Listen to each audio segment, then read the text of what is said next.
experiencia como esta, yo imagino que hay distintos niveles de conocimiento en cada uno, distintas expectativas.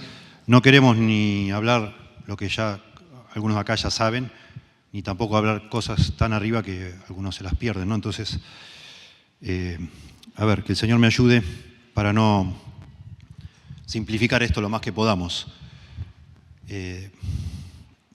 Esta información que voy a dar ahora, que la podemos pasar media rápida, yo mayormente he tomado de Grudem, de la teología de Grudem, sobre las herejías, pero estos gráficos que voy a mostrar no están en español. Me gustó mucho, esto lo hace un hombre que se llama James White, que es un apologista cristiano, ha escrito sobre la Trinidad, y me gustó mucho la forma que muestra los gráficos, y yo hice una pequeñita animación, una tontera, pero que sirve para mostrar cómo cada una de las herejías históricas se relaciona con estas verdades, qué niega cada una, etc.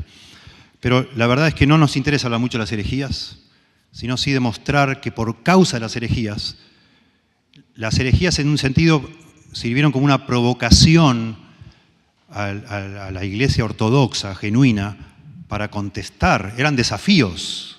Siempre las herejías, en un sentido, representan para nosotros un desafío. Necesitamos responder bíblicamente. Ahora estarán todos los teólogos por todos lados, están seguro elaborando material bíblico sobre la sexualidad, etcétera, porque es el desafío de nuestro tiempo. Necesitamos dar una respuesta bíblica a nuestros jóvenes, y entonces empieza a escribir sobre eso, ¿verdad? Y bueno, en el caso de la Trinidad, todo esto surge con la amenaza en el siglo II y III después de Cristo, sobre todo, de falsas enseñanzas. Entonces la Iglesia reacciona contestando, y gracias a Dios la ortodoxia gana, por decir así, esas discusiones, pero lo que yo quiero básicamente demostrar que gana contra la herejía, pero introduce demasiada filosofía o lógica, razonamientos demasiado lógicos para poder entender la Trinidad, que nos causan un problema. Y de eso me gustaría llegar al punto de mostrar que ese razonamiento es innecesario y qué es lo que nos hemos perdido por culpa de eso. Para entonces mañana sobre eso elaborar qué tiene que ver la Trinidad con cada uno de nosotros y por qué es tan importante entenderla. ¿Está bien? Entonces rápidamente, solo decir, ya hemos mencionado que estas tres verdades deben simultáneamente ser ciertas para defender una visión bíblica de Dios, un concepto ortodoxo de Dios, de la persona de Dios. Hay tres personas, cada una de esas personas es Dios, pero hay un solo Dios, ¿sí? Si quitamos una de esas verdades, nos quedamos con el politeísmo. Si sacamos de que hay un solo Dios, que hay tres personas y cada una de ellas es Dios, se llama triteísmo, tres dioses. Bueno, eso obviamente es una herejía. No tenemos tres dioses, no adoramos a tres dioses. Si en lugar de eso, lo que eliminamos es que hay tres personas, o sea, nos quedamos solamente con que cada persona es Dios, pero hay un solo Dios, entonces, sin querer, abrazamos la herejía que fue llamada modalismo. El modalismo lo que dice es que en distintos momentos de la historia Dios se manifestó de un modo diferente. En el Antiguo Testamento es, por decir así, la época de Dios el Padre. En el Nuevo Testamento, entonces Dios se manifiesta como el Hijo, amoroso, etcétera, que muere por los pecados. Y luego de Pentecostés, ahora Dios se manifiesta como Dios el Espíritu. Pero eso no es el cuadro bíblico. Ya lo hemos visto, cómo el Espíritu intercede frente al Padre, que si no son personas distintas, ¿frente a quién intercede el Espíritu? Lo mismo el Hijo está abogando por nosotros, nos defiende, etcétera, etcétera, es nuestro sacerdote. Hacemos realmente un desastre con el testimonio bíblico de todas esas verdades, ¿sí? Lamentablemente, bueno, todas estas herejías eligen algunos textos que parecen apoyar a ellos. Cuando Jesús dice yo y el Padre uno somos, los modalistas dicen, bueno, es lo mismo. Está diciendo ahí que son lo mismo. En este momento el Señor es el que se manifiesta, antes fue el Padre. O el que me ha visto a mí ha visto al Padre.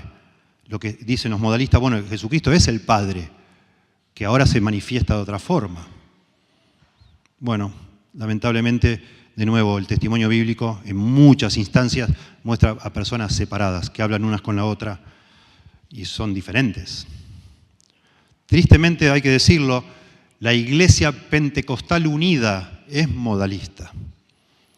Y según los libros donde se registran los miembros de cada denominación, de cada secta, esta denominación pentecostal, la Iglesia Pentecostal Unida, es la tercera secta antitrinitaria en el mundo.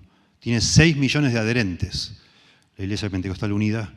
Primero los testigos de Jehová son 13,3 millones, no creen en la Trinidad. Luego los mormones, 11,5 millones. Y luego los pentecostales unidos, 6 millones, que no aceptan la Trinidad. Bueno, ese es el error, el modalismo. Sigue vigente, pues, todo para decir eso. Si en lugar de negar que hay 3 personas, negamos que cada una sea plenamente Dios. Aceptamos que hay 3 personas, pero solo una de ellas es Dios. Los otros, el Hijo y el Espíritu Santo, son un tanto inferiores, en algún punto son inferiores.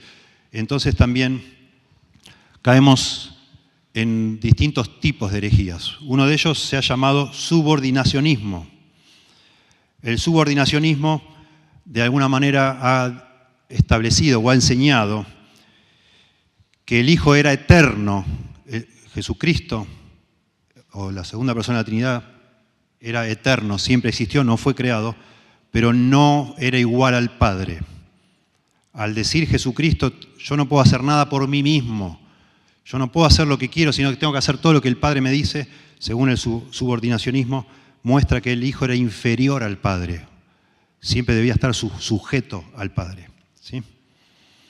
Bueno, a lo largo de la historia ha habido algunos que han aceptado. Vamos a volver a este tema de la subordinación en la Trinidad. Este es el punto donde se ha armado el lío, la subordinación.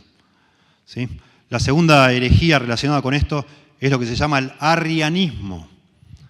El arrianismo toma su nombre de un hombre llamado Arrio, que fue obispo en Alejandría, que decía, su frase más famosa es que hubo un tiempo en el que el Hijo no existió. Esa fue la frase más, el eslogan, digamos así, que más pegada tuvo en esa época. Hubo un tiempo en el que el Hijo no existió.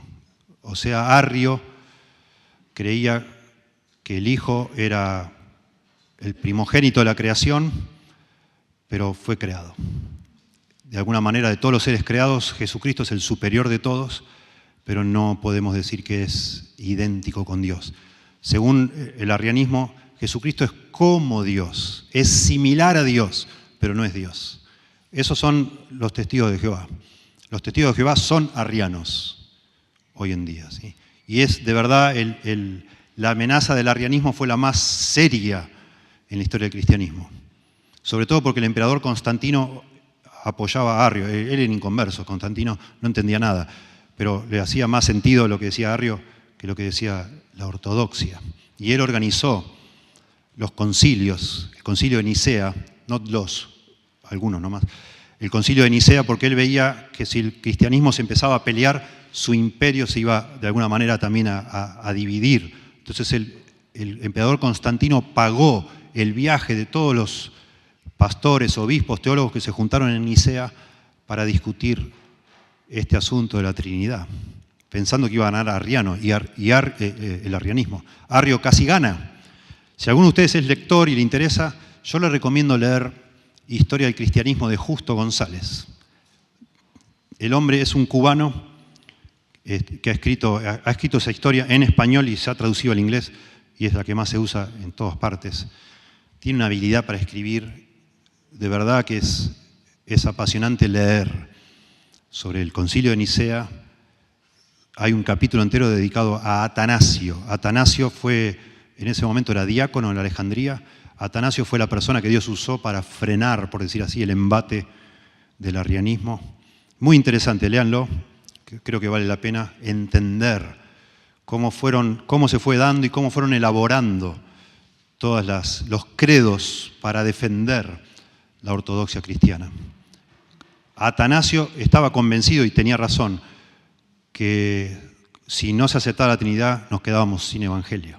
Eso vamos a ver mañana. No puede existir el evangelio sin la Trinidad. Se nos va todo, no da lo mismo. Si Dios es uno o es tres, no da lo mismo. Es muy importante. Y bueno, Arrio entonces, Arrio utilizó como argumento el arrianismo los textos, no solo los textos donde habla de Cristo como el unigénito, el primogénito, dando la idea, insinuando como que fue creado Cristo, sino especialmente usando los textos donde Jesucristo habla de que Él no puede hacer nada por sí mismo, que Él hace solo la voluntad del Padre. Y entonces Arrio dijo, no es posible que una persona que se subordina a ese punto a otras sea igual a esa otra persona. Tiene que ser inferior. Y a ese desafío responde la Iglesia inventando un montón de categorías para demostrar que sí, está bien, Cristo se somete al Padre, pero no de verdad del todo. Ahora vamos ahí. Ahí empieza el lío. ¿Sí? Bueno, y finalmente otra... bueno, aquí es... No creo que se vea desde allá lejos, pero esto es lo que... Ahora les voy a mostrar el credo niceno. La discusión, asombrosamente, la discusión más grande en el concilio de Nicea fue alrededor de una letra griega, la letra iota, la I, nuestra I. Porque Arrio decía que Jesucristo era similar, o el Hijo es similar, semejante al Padre. Que en griego es homoiousios, ahí va una I, entre medio. Y Atanasio, y bueno, la ortodoxia decía que no similar, no, igual. Y eso es homoousios, sin la I. Homoiousios es similar, en griego, homoousios es idéntico. Y esa fue la discusión, por eso lo puse acá, porque es realmente notable que con una letra I se nos iba el Evangelio, se nos iba todo. Y ahí discutieron, yo digo que algún día, si algún director de cine se da cuenta, tendría que ser una película de Atanasio. Es cinematográfico la vida de Atanasio, de verdad. No podemos irnos por las ramas, busquen Justo González, lean el capítulo sobre Atanasio y díganme si no es una de Indiana Jones o... Tremendo Atanasio, sí, véanlo ustedes. Bueno, finalmente otra herejía relacionada con esto es lo que se llamó adopcionismo. El adopcionismo era también la idea de que Jesucristo era un hombre común o un hombre extraordinario, digamos así, y en el momento que fue bautizado, el Espíritu descendió sobre él y Dios lo adoptó en ese momento.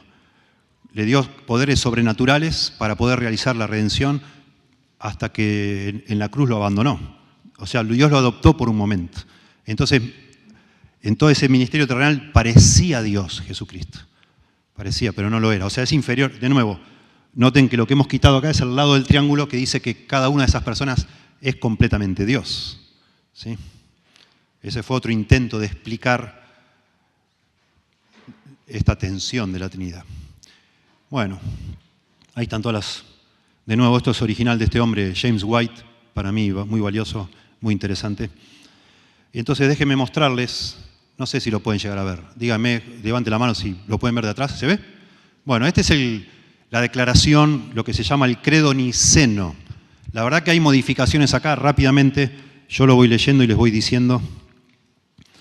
Noten qué interesante, esta es la elaboración que surge del concilio de Nicea, pero después se mejora o se completa, por decir así, en el concilio de Constantinopla, porque había quedado un poquito demasiado escueto el tema del Espíritu Santo, y después empezó a haber desafíos a la doctrina del Espíritu Santo. El héroe en el concilio de Nicea fue Atanasio. Los héroes en el concilio de Constantinopla fueron lo que se llamaron los padres capadocios, Basilio el Grande, Gregorio Nacianceno y Gregorio de Basilea. Esos tres son las personas que elaboran sobre la doctrina del Espíritu Santo. Pero noten, porque hoy se le llama credo niceno a esta declaración, pero en realidad es una mezcla del credo niceno con el de Constantinopla. Entonces yo les voy diciendo. Dice, creo en un solo Dios, Padre Todopoderoso, Creador del cielo y de la tierra y de todas las cosas visibles e invisibles. Y en un solo Señor, Jesucristo, Hijo unigénito de Dios, engendrado del Padre, antes de todos los siglos. Bueno, ese es un agregado. En el original, antes de todos los siglos, en el de Nicea no estaba. Eso lo agregaron en Constantinopla. De nuevo, la idea es que Jesucristo fue engendrado por el Padre, pero fue eternamente engendrado. Ese es el agregado. No es que hubo un momento en el que el Hijo no existió. Siempre existió. El Padre como Padre y el Hijo como Hijo. No nació un día el Hijo. Por eso dice, engendrado antes de todos los siglos. Dios de Dios. Continúa. También esa frase Dios de Dios no estaba en el original, fue agregado. Luz de luz. Verdadero Dios de Dios verdadero. Engendrado, no hecho. Consubstancial con el Padre. Ahí está la palabra consubstancial, homoousios, consubstancial, en contraste con homoiousios, que sería similar en el caso de los arrianos. Consubstancial con el Padre, por el cual todas las cosas fueron hechas. Y ahí agrega, y creo en el Espíritu Santo. Ahí terminaba el credo de Nicea, y creo en el Espíritu Santo, y no decía nada del Espíritu Santo. Entonces después agregaron esta otra parte. Señor y dador de vida, el Espíritu Santo, procedente del Padre y del Hijo. Noten que puse en rojo y del Hijo. Eso y del Hijo se discutió mucho también. Había teólogos occidentales que hablaban en latín y había teólogos orientales que hablaban en griego en estos concilios. Este es el concilio de... se añadió en Toledo esto de y del Hijo. En latín es filioque. Se llama la cláusula filioque, y del Hijo. Bueno, los orientales no estaban de acuerdo. Al final se metió y del Hijo. Pero eso quedó como una cosa no aceptada del todo, y al final, cuando se divide la iglesia occidental de la occidental reconociendo al Papa, la oriental al patriarca de Constantinopla, la razón que dieron es que fue por esto que se dividieron, porque decía ahí del Hijo. Muy interesante también, eso también lo explica muy bien Justo González. El tema es que a ellos les parecía que no era bíblico, porque en la Biblia se dice claramente que el Espíritu procede del Padre. Procede del Padre. Eso dice. Bueno, a ellos les pareció que era correcto introducir y del Hijo a los occidentales. A los orientales no les pareció así porque de alguna manera parecía que se estaba imponiendo algo a la Biblia, entrometiéndose ahí. Y esto parece un asunto menor, pero no es un asunto menor tampoco. Pero no tenemos tiempo de verlo. Solo les digo que las personas que piensan que el Espíritu Santo procede solo del Padre y no del Hijo, creen que es posible llegar al Padre salteándose al Hijo. ¿Se entiende? Por causa de que no es el Espíritu. Si el Espíritu procede solo del Padre, entonces puede llegar a haber personas que creen en el Padre, no sé, musulmanes, supongamos, pero no creen en Cristo y pueden recibir el Espíritu Santo y tener la salvación por medio del Espíritu Santo, sin la mediación del Hijo. No es un asunto menor, pero no podemos meternos ahí ahora, no es el tema que nos convoca hoy, ¿no? Y después termina diciendo, Señor y dador de vida, procedente del Padre y del Hijo, y después termina diciendo, el cual con el Padre y el Hijo juntamente es adorado y glorificado, y dice que habló por los profetas. Que habló por los profetas. Ahí termina. ¿Sí?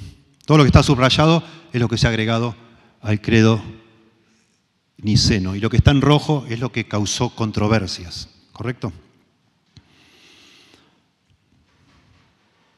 Déjenme rápidamente, si pudiéramos, para los que puede llegar acá, yo quiero llegar al punto de mañana, aplicar la Trinidad, pero siempre pasa, y a mí me ha pasado enseñando en la iglesia, que se me ha acercado hermanos o hermanas o todavía no, hermanos o hermanas, y me han dicho muchas gracias por enseñar de esto, porque yo de verdad tenía una duda tremenda con esto de la Trinidad. Entonces, por si es el caso de alguno de ustedes, déjenme solo no pasar por alto las dificultades que hay con los textos que parecen contradecir lo que estamos diciendo, y son básicamente de tres tipos. Cuando hablan de que el Señor dice que fue engendrado, los que hablan del Señor como primogénito y los que hablan del Señor como unigénito. ¿Sí? Tres, digamos así, juegos o conjuntos de textos que dan la impresión que el Hijo un día sí nació, porque es unigénito, porque es primogénito o porque ha sido engendrado. Da la idea de que no es eterno. En estos textos se basa aún el arrianismo. ¿Sí? Entonces, en primer lugar, hablemos un poco del engendrado, que surge allí del Salmo 2, verso 7, dice: yo publicaré el decreto, Jehová me ha dicho, mi hijo eres tú, yo te he engendrado hoy, o yo te engendré hoy. Claro que Jesucristo nació en el pesebre, nació de María. Claro que un día llegó, fue introducido, se humanó, dicen los teólogos. Claro que sí, que un día nació de la Virgen María. Pero la Biblia nos dice que existía antes. Incluso las profecías que hablan del nacimiento de Cristo aclaran que ya existía. Miqueas capítulo 5, verso 2 dice: pero tú, Belén Efrata, pequeña para estar entre las familias de Judá, de ti me saldrá el que será Señor en Israel, y sus salidas son desde el principio, desde los días de la eternidad. La profecía está diciendo que va a nacer Jesús en Belén, el que será el Señor en Israel, pero después aclara, pero en realidad desde la eternidad son esas salidas. ¿Qué hacemos entonces con esto que dice: mi hijo eres tú, yo te he engendrado hoy, yo te engendré hoy? Bueno, el apóstol Pablo explica qué significa el Salmo 2.7. El apóstol Pablo lo utiliza dos veces. Bueno, lo utiliza una vez en Hechos, capítulo 13, y después en Romanos introduce el mismo concepto. Lo utiliza una vez, técnicamente. Dice Hechos 13, 32 y 33. Pablo está predicando y dice: y nosotros también os anunciamos el evangelio de aquella promesa hecha a nuestros padres, la cual Dios ha cumplido a los hijos de ellos, a nosotros, resucitando a Jesús, como está escrito también en el Salmo 2, mi hijo eres tú, yo te he engendrado hoy. Pablo está citando el Salmo 2, verso 7, y está diciendo que Dios ha cumplido esa promesa cuando resucitó a Jesucristo. Notablemente, Pablo dice que eso se aplica: mi hijo eres tú, yo te he engendrado hoy, a la resurrección, no al nacimiento de Cristo. Y en Romanos 1.4, exactamente el mismo concepto dice que fue declarado hijo de Dios con poder, según el Espíritu de Santidad, por la resurrección de entre los muertos. Lo que está diciendo Pablo, tanto en Hechos 13 como en Romanos 1, que la resurrección vindicó, demostró públicamente que Jesucristo no era una persona cualquiera, sino el Hijo de Dios. En ese sentido se cumple el Salmo 2.7, no que Jesucristo en un momento comenzó a existir, sino que Dios, por medio de la resurrección, demostró que Jesucristo es la segunda persona de la Trinidad, el Hijo eterno del Padre. Eso es lo que demuestra. El Salmo 2.7 a eso se refiere. Y el apóstol Pablo, por supuesto, inspirado por el Espíritu Santo, le da ese sentido. No habla del origen del nacimiento de Cristo, sino de nuevo de la demostración de que Cristo es el Hijo de Dios, segunda persona de la Trinidad. En cuanto al tema de primogénito, por supuesto, esto pueden investigar más. Los que quieren investigar de esto, creo que el mejor recurso que hay es la teología de Buswell, el tomo 1 que habla sobre Dios. Eso está en Logos, está en español esa teología de Buswell. Buswell hace un trabajo precioso explicando este asunto de los textos sobre que hablan de la generación, como si el Hijo hubiera sido en algún momento generado por el Padre. En los credos, como leímos, hablan de la generación eterna, como que existe sí el concepto, pero es de una manera, digamos que es simbólico de la relación de padre e hijo, pero no que algún día el hijo no existió, como que Dios lo engendró en el sentido que lo hizo nacer, no. En segundo lugar, los textos que hablan de primogénito. La palabra griega es protótokos, primogénito.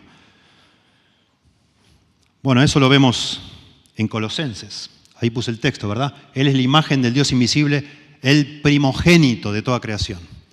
Dando la idea como que en algún momento fue el primero de todos, el primer ser creado, así lo dicen los testigos de Jehová.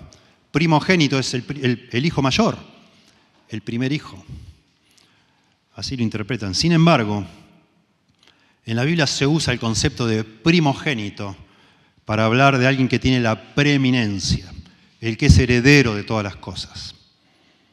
Eso lo podrían ver ustedes después, si quieren, en Deuteronomio, capítulo 21, verso 17, que es así se usa. Pero creo que es más valioso que se fijen ahí mismo en el contexto de Colosenses. Colosenses 1:15 dice que es el primogénito de toda creación. Lo que está tratando de decir es que es el principal, el que tiene la preponderancia. Cuando vas al verso 18, 3 versículos después, le da ese sentido. Dice, y Él es la cabeza del cuerpo que es la iglesia, el que es el principio, el primogénito de entre los muertos, para que en todo tenga la preeminencia. Ser el primogénito es ser el ser más importante de toda la creación, el preeminente, eso es lo que significa. Lo usa en Hebreos, capítulo 1, verso 6, para decir que como primogénito lo adoran todos los ángeles, dice en Hebreos 1:6. Y otra vez, cuando introduce al primogénito al mundo, dice, adórenle todos los ángeles de Dios, porque es el ser más encumbrado, el preeminente. Y para mi gusto, lo que mejor explica esta palabra primogénito es el Salmo 89, 27. No lo tengo en la diapositiva, si lo quieren ver. Salmo 89, 27. Ustedes sabrán que en la poesía hebrea hay algo que se llama paralelismo. Hay distintas formas de paralelismo. Y hay una forma de paralelismo que se llama paralelismo sintético, donde la segunda línea explica la primera. Y es lo que pasa aquí, Salmo 89, 27. Yo también, dice, le pondré por primogénito. Y la segunda línea dice, el más excelso de los reyes de la tierra. Eso es lo que significa el primogénito. No que el que nació primero. Por supuesto también se usa para hijos. El primogénito era el primer hijo. Pero no es exclusivo ese uso. No siempre implica, o no necesariamente cuando uno usa la palabra primogénito, está dando a entender que lo hizo nacer. Lo que está diciendo cuando habla de Cristo como el primogénito es que es el principal. Es el principal. Como vemos en otros textos de la Biblia, un día toda lengua confesará, toda rodilla se doblará, todo el mundo se va a postrar ante el Señor. Él es el primogénito, Él es el Rey de Reyes y Señor de Señores. A eso apunta, no a un día en el cual Él no existió. Y finalmente, el concepto de unigénito. La palabra unigénito en griego monogenes, unigénito, se usa, ustedes saben mucho en el Evangelio de Juan, nuestro texto que usamos tanto, Juan 3:16, de tal manera amó Dios al mundo que ha dado a su Hijo unigénito, para que todo aquel que en él cree no se pierda, mas tenga vida eterna. Lo mismo dice Juan 1:14, y aquel verbo fue hecho carne y habitó entre nosotros, y vimos su gloria, gloria como del unigénito del Padre, lleno de gracia y de verdad. Juan 1:18, a Dios nadie lo vio jamás, el unigénito Hijo que está en el seno del Padre, Él le ha dado a conocer. Primera Juan 4:9, en esto se mostró el amor de Dios para con nosotros, en que Dios envió a su Hijo unigénito al mundo, para que vivamos por Él. La idea de unigénito, de nuevo, no implica un inicio en el tiempo, sino implica que Él es único, es un ser único. Por eso Él es el único que puede revelar al Padre, como nos dice acá. Él es el único capaz de mostrarnos. A Dios nadie lo vio jamás. Entonces viene el unigénito y nos muestra. Y vimos su gloria, gloria como del unigénito del Padre. La gloria de Dios vimos. En ese sentido usa el concepto de unigénito. Se usa para delimitar únicamente a Jesús por encima de todos los seres terrenales y celestiales. Está diciendo que es algo especial, único. Por eso Él nos puede revelar al Padre, por eso esa gloria que vemos en Él es gloria como de Dios, es la gloria de Dios, porque Él es diferente a cualquier ser creado. Él es Dios eterno. Bueno, hasta aquí este asunto de las herejías. Déjenme avanzar un poquito más, y acá es donde yo quería hacer el break hoy, pero ya no llegamos. Aquí es donde empieza a embarrarse la cancha. ¿Sí? ¿Hasta qué hora tengo acá? Decime la hora y yo... 7 minutos, ¿verdad? Máximo. Ok. Bueno. Está bien. Es mi desafío a ver cómo hacemos mañana, ¿no?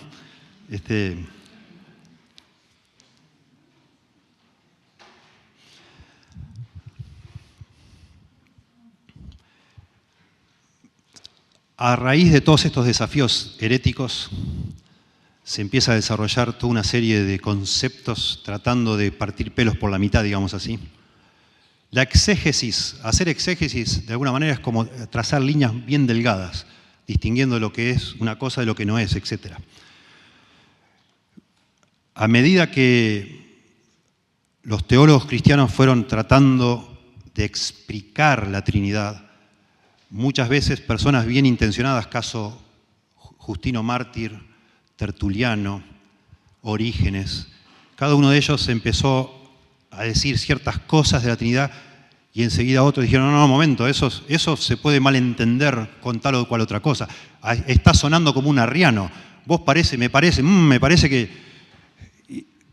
estás... Entonces se empieza a elaborar toda una serie de terminología procurando no correrse, ni a un lado ni al otro de este balance. De alguna manera podríamos imaginar de nuevo los dos posibles errores, o enfatizar demasiado la unidad de Dios, que hay un solo Dios, y en ese caso entonces nos quedamos con una forma de modalismo, o sea que las diferencias son distintos modos de ser del único Dios que hay, no personas distintas. O enfatizamos demasiado que hay 3 personas, las distinciones, y entonces parece que no creemos que hay un solo Dios. Y entonces eso parece un triteísmo, ¿sí? Entonces, tratando de hacer equilibrio entre estas dos extremos, digamos así, se fue elaborando toda una serie, otra vez, de conceptos. Según dice un teólogo anglicano, Peter Toon, dice, el trinitarianismo auténtico puede describirse como el delicado acto de balancear el modalismo y el triteísmo. En eso han estado, tratando de que nadie los acuse, por decir así, de un error. Y el problema fue, o se da, cuando queremos describir en qué se diferencia.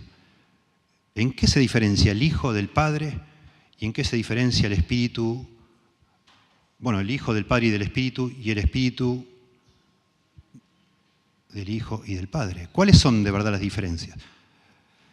Y ahí es donde viene el problema, porque cuando empezamos a leer en las Escrituras, la diferencia más grande que notamos es que el Hijo se somete al Padre en todo.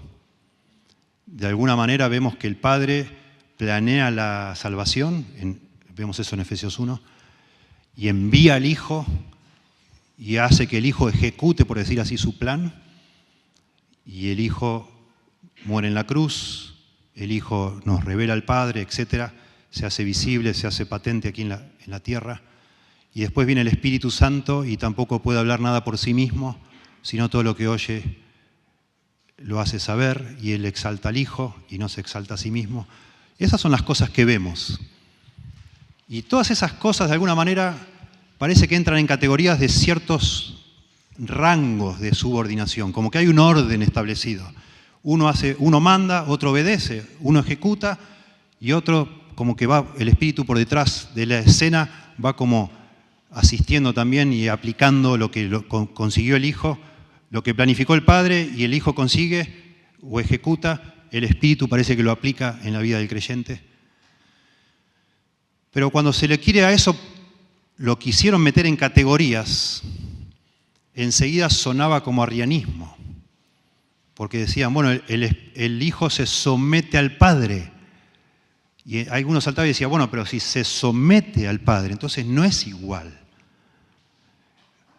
Y entonces la solución mejor que se les ocurrió fue decir que hay dos clases de Trinidad. Y acá es donde se embarra toda la cancha. Dos clases de Trinidad. La Trinidad ontológica o inmanente, que es la Trinidad, digamos, secreta, por decir así, de Dios, puertas adentro. En latín le llamaron esto opera ad intra, que, digamos así, las obras adentro. Hay una Trinidad, una relación entre ellos que existió desde antes de fundar el mundo, que es exactamente, hay una igualdad completa entre ellos. Nadie es superior a nadie, nadie se sujete a nadie, están ellos interrelacionados en esa Trinidad ontológica. Ontológico significa del ser, en esencia o inmanente. Y hay otra Trinidad que es la que se ha manifestado a nosotros. Es la que nosotros hemos visto que tiene que ver con la misión de la salvación. Cuando la Trinidad entonces sale de esa relación interna a relacionarse con nosotros, con los seres creados, opera en un cierto orden. Y a eso le llamaron la Trinidad económica. La palabra económico tiene que ver con administración, administrando Dios los asuntos de su mundo. En latín, opera ad extra, las obras de afuera. O sea, hay una Trinidad secreta de adentro y una Trinidad de afuera, digamos así. En esa Trinidad de afuera, la Trinidad económica, el Hijo no puede hacer nada por sí mismo. Tiene que hacer todo lo que el Padre le dice. Pero eso solamente en la encarnación, mientras duró la encarnación. El Hijo se despojó a sí mismo, siendo en forma de Dios, no estimó ser igual a Dios como cosa que aferrarse, se despoja y se pone debajo del Padre mientras tanto dura su encarnación. Y lo mismo el Espíritu. Pero en la eternidad pasada, en esta construcción, no fue así. ¿Qué les parece? Una buena solución. Y en la eternidad futura tampoco, ahora ya está. Ya no hay distinción. Parece una solución, pero no lo es. Parece, pero no lo es. Déjenme mostrar acá un grafiquito, a ver si lo pueden ver. Esto crea un problema, y ahí vamos. Y eso es lo que vamos a hablar mañana. Me quedan 2 minutos. Noten ahí, la palabra subordinacionismo, ¿sí? La gran dificultad es en qué sentido se subordina el Hijo y el Espíritu al Padre. El subordinacionismo ontológico o de ser es lo que proponía Arrio. Arrio decía que si el Hijo se somete al Padre eternamente, entonces no es igual al Padre, no puede ser. Porque de alguna manera que siempre el Hijo haga lo que el Padre quiere, entonces es que el Hijo está al servicio del Padre y el Hijo es inferior al Padre. ¿Sí? Por eso pongo acá arrianismo, ¿ven? Adopcionismo sería otra de las herejías. Acuérdense que dice que los otros no son igualmente o plenamente Dios. ¿Sí? Cristo y el Espíritu Santo son seres subordinados, esto es, inferiores al Padre. Bueno, la ortodoxia resolvió esto diciendo, no. Sí se subordinan, pero en los roles para ejecutar la salvación. El Padre planifica, el Hijo ejecuta, el Espíritu aplica, y para poder lograr eso, cada uno, digamos, vos vas al arco, vos sos el atacante, yo me quedo acá en el medio campo, o yo soy el director técnico. Pero terminó el partido y somos todos iguales. Pero mientras jugamos, vos del arco te tenés que quedar en el arco y ya, porque si no es un lío esto. Nos tenemos que organizar de alguna manera. Suena interesante. Dice, Cristo y el Espíritu Santo se subordinan voluntariamente en sus roles, pero solo en relación con la creación. Puertas para adentro, eso no es así. Eso no es así. Y acá dejé este subordinacionismo trinitario, porque leyendo a Orígenes, leyendo a Tertuliano, leyendo a algunos escritores, a Justino Mártir, ellos reconocían que sí podía ser que el Hijo se sujetara eternamente al Padre, sin que esa sujeción significara inferioridad. Y entonces ellos desarrollan una forma de subordinacionismo que les llamamos así acá, subordinacionismo trinitario. Pero en algunos casos fueron acusados de herejes ellos, como diciendo, no, eso está mal. Bueno, parece una solución, pero no lo es. Enseguida alguien se dio cuenta que esto está mal.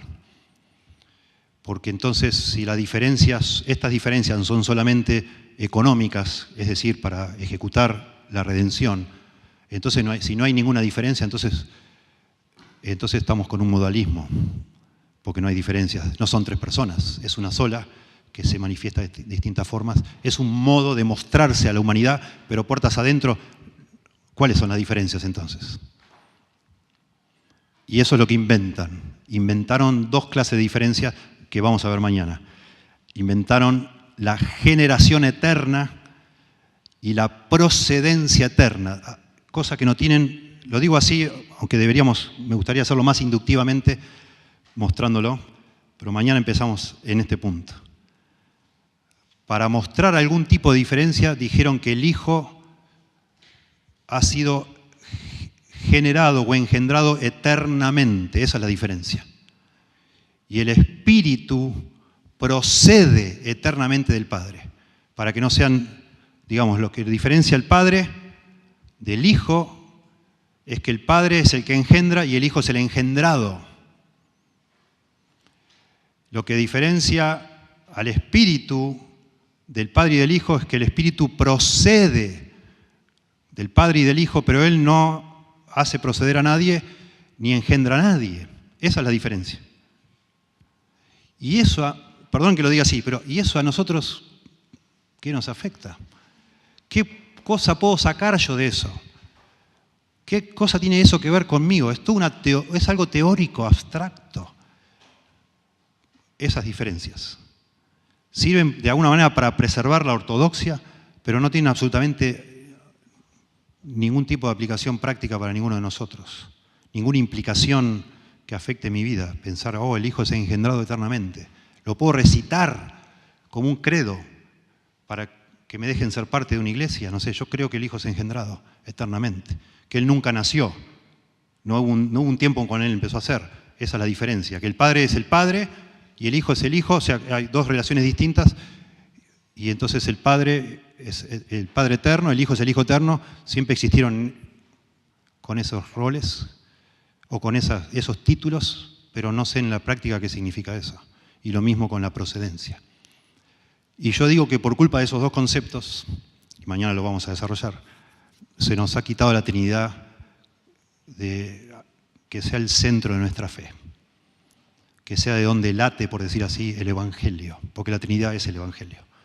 Y necesitamos necesitamos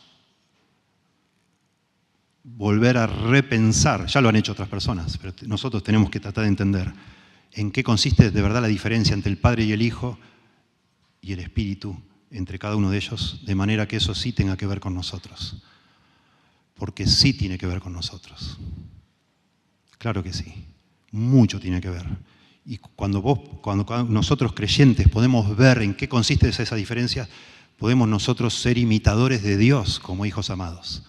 Porque esas diferencias tienen mucho que ver con nosotros, más de lo que nos imaginamos. Esas diferencias que hay en el seno de la Trinidad, Dios nos creó a su imagen y semejanza.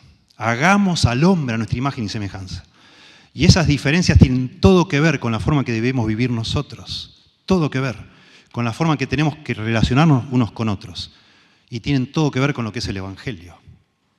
Y mañana vamos a hablar entonces, empezando de acá, sobre en qué consisten las diferencias en la Trinidad y en qué sentido eso se constituye un modelo para nosotros. Que nos vuele la cabeza, pues nos vuela la cabeza, a mí me vuela la cabeza, solo no tiene ni sentido. Y me da hasta, por eso me entusiasmó mucho venir acá cuando hablamos con los pastores, porque es como un nuevo mundo, de pensar en Dios, de recrearnos en la persona de Dios y de las implicaciones que tiene para tu vida y para la mía. Muchísimas, demasiado. Señor, te damos muchas gracias por quién eres tú. Somos conscientes de que estamos en terreno sagrado, hablando de cosas demasiado maravillosas para nosotros. Tú eres demasiado grande, no podemos comprender completamente, pero sí sabemos que nos has dejado las Escrituras para que sepamos lo que nos has concedido y tu Espíritu Santo, como dice allí en 1 Corintios 1, y tú dices que tenemos la mente de Cristo.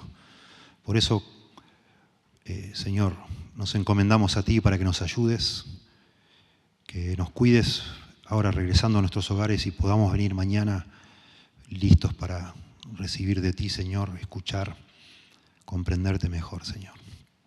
Ayúdanos, Señor, y que hasta ahora lo que hemos podido cubrir nos inflame el corazón con un deseo de adorarte, de sorpresa, de asombro, de gratitud, Señor. Y seguramente en una audiencia como esta hay personas que todavía no se han rendido a ti, no te han entendido, no se han humillado, no se han quebrantado. Que también, por favor, contemplar quién eres tú, la grandeza, Señor, de tu persona, quebrante a cada uno de los que estamos aquí para someternos a ti completamente, Señor. Por favor, te lo rogamos. Ayúdanos, te rogamos, entonces, para el día de mañana, en el nombre de Jesús. Amén.